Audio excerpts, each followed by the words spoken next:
Well, we don't work with that many groups, right? So we're pretty choosy. So a lot of them we work with for many, many years. But I'll give you an example of the most recent one that we started working with, which is this Yogendra's group in Serchung. So the way that we started working with them is because we have a foundation also, which is called Conscious Connections Foundation. We were in Nepal after the earthquake and did this survey trek across this region that was most heavily impacted by the earthquake. And this area is super remote. Nobody went up there. We were asking people, what kind of help have you gotten? And they were like, well, we got a couple of tarps. And it was like, wow, because the big agencies didn't really want to go that remote, right? Mm-hmm. So anyway, we had a kind of a little interesting circumstance that happened where our cook needed some medical assistance. So I kind of ran up to this next village, got the medical, there was a CMA there, and she came, the certified medical assistant, she came back to help us with him. And in the meantime, we had to spend the night there, and we got to talking to the CMA's husband, Yogendra, and we were like, well, what do you guys need here?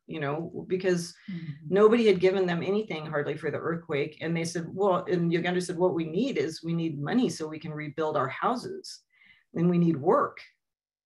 And I said, well, what can, so then I put my Ganesh Himal hat on, and I was like, well, what can you do?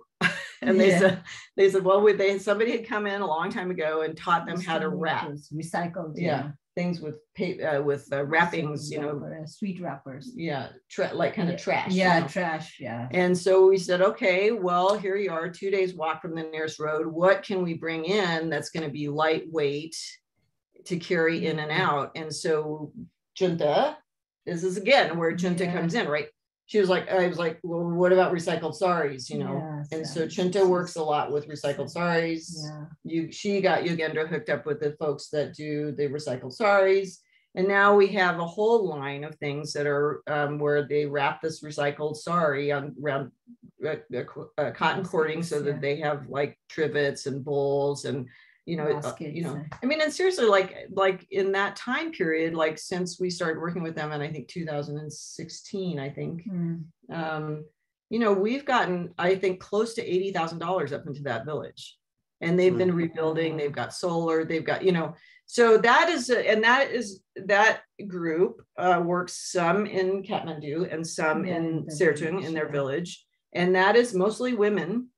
I think mostly women, like doing all the housework and then working in between and making some extra. And that's the other thing, that these women can do this in their time when their children are going to school, when they're, not doing their other kinds of chores.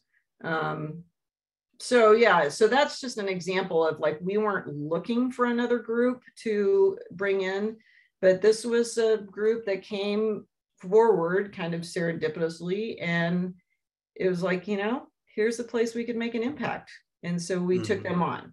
And then, but we won't take people on unless we know we can do, we can really provide them with continuous work. That's different. Like a commitment, to Then we can sell their products. So and so how many women are impacted? Well, you'd have to look at our FTF application for that. But, we work with ACP that, works with predominantly women. They work with about 800 producers. We don't work with all of those producers, but, I would say there's probably maybe 100 women that we work with through ACP, maybe more. There's 80 producers at the facility. And then now it's felt, So, well, maybe like, I'd have to look at I always forget those things. I'm not good with them. But then, there's a lot of women. And BC, oh my gosh.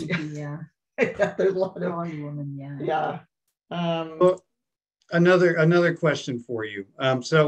Sometimes our customers, or often our customers, ask, so how are artisans paid and producers, how are they paid, and how's that determined? You can talk about that. Nowadays, like most producers want their artisans to be paid, like in most cases by the piece, which is better. They can do extra hours and get paid by the piece, which is like good for the employer as well as the employee, you know, Mm-hmm. so they get Mhm. better paid. But then there are some that are worked on a monthly basis too. Mhm.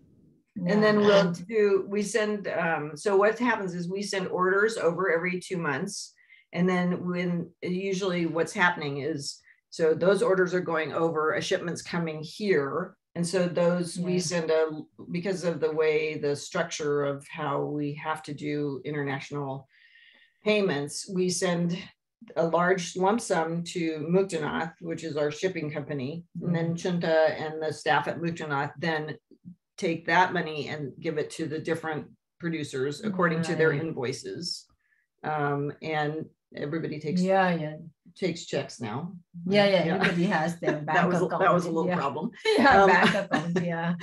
And then they have to also get it registered. You know, they have to. All the account has to go in their business account. For tax reasons. So they're getting a little more kind of strict, I would say, in Nepal, strict, about people having their money go directly into their business account, so that the government can tax that money. And then let me ask you another question. So, you know, Global Gifts is putting forward this idea that, you know, we really want to celebrate being part of a global community and these connections and relationships. Do you think, what do you think the benefit of that is to our customers, our organization, and to you producers, like the people involved with that web? I realize that's kind of a big question, but what do you see a benefit in that? Oh, yeah. I'm sure, there's a lot of benefit, you know, because people, like the producers are being well paid, you know, which is a good thing. And even the customers are buying a thing, but they're also providing some, seems like a help, you know, extra help by paying more, you know, for the goods that they are selling. So I think it's like both sides seem to be good. And I would say too that, you know, the United States is a big country, and so we tend to be kind of insular, you know, because we have a lot of stuff obviously going on in this country. And so people tend to focus a lot on what's happening in the United States, and they kind of forget about the rest of the world. And this, you know, one of the things that working in fair trade and working with different cultures allows us to do is to talk about the rest of the world. You know, and you know, it's like I work with the most amazing, I would say the most amazing people really in the world. I mean, people always think of Nepal as, oh, it's such a poor country. Well, it's poor in monetarily, but rich in culture and rich in I work with people who I do put my life in their hands, right? And they have big hearts, and they are the first people to help each other out. Right. You know, when the earthquake happened, it's like, you know, you don't see people just kind of, you know, sitting back and saying, well, who's going to help me out? They're out there doing it. A lot of local people. A lot of local people. Providing. So I think those kinds of things are really important for us to be aware of in the United States, and I would say Canada as well. But and this gives us an avenue to talk about the beauty, the amazing resiliency, the capability, the strength of people in parts of the world that many people have never been in. Never will be. I totally feel that as well, is that kind of insular culture that I think is really developing maybe even more in recent years in the US. And I feel like that you know, we are all interconnected, and it's really important to be aware of that and to kind of raise that up. And so are there any other questions from people who are participating? You can put in the chat. I can't see everyone, or if you want to put anything else out there. Okay. Is there anything else you want to say to the people of Global Gifts? Yes, You've thank said a you lot. so much for all the support from all the customers and Global Heart. Is it Global Gifts? Oh, Global Gifts as well, and all the volunteer staff. Thank you so much for supporting us, and hope this continues for a very, very long time. Yeah, it's really, and I would say the same from Ganesh Himal's perspective. We really are, we value these really long-term relationships. Yeah. It is not an easy thing to, as you know, from your side, to do business in this huge country. And when you have these long-term relationships, it just really makes everything so much better. Yeah. It's what we're all about as humans, right? Yeah. I get to spend my days with this lovely woman Yeah. as we talk across the internet. Yeah. You all make it possible. Well, and also thank you very much to you, because you also make what we do possible. Because we don't have products in our stores to sell without the work that you all are doing. So thank you very much to what you do. Thank you very much for being, very generous with your time. There's lots of thank yous coming out in the chat. Oh, that's sweet. And yeah, so I think it's really impactful and important to hear from you all. And I would say we haven't done this before. It's kind of like the new Zoom generation. It's kind of a neat thing to open up these types of doors. So hopefully we'll get to do something like this again in the future.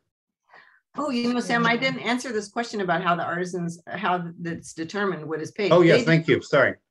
They determine what it is that they need for their product. So so we we might develop a product, and then they develop the pricing. And then if it's too expensive, we don't ask them to reduce their price for their labor. Instead, we might look for a little bit different change. A little change that, the price a little bit less. Easier to sell.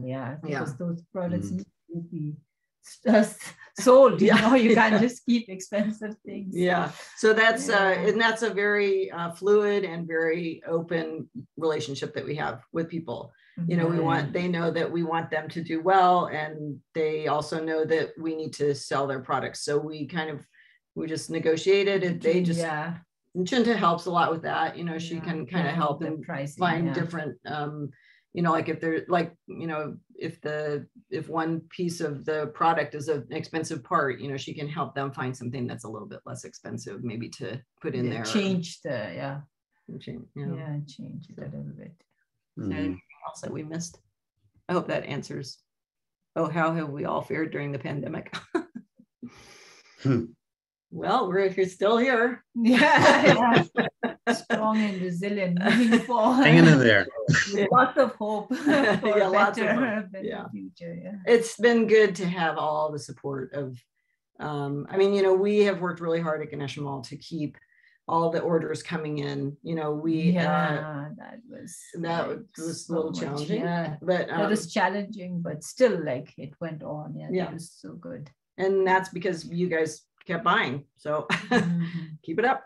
We're hopeful we're at the other end of that one, but we've gone through a lot together in Nepal and also here in the US, and I think together we can do it. Okay, and for those people who have joined later, we've been working with Ganesh Himal for probably around 20 years. I'm thinking back, Denise and I met each other on the board of the Fair Trade Resource Network, and so I think that's probably when that started. So quite a long connection there.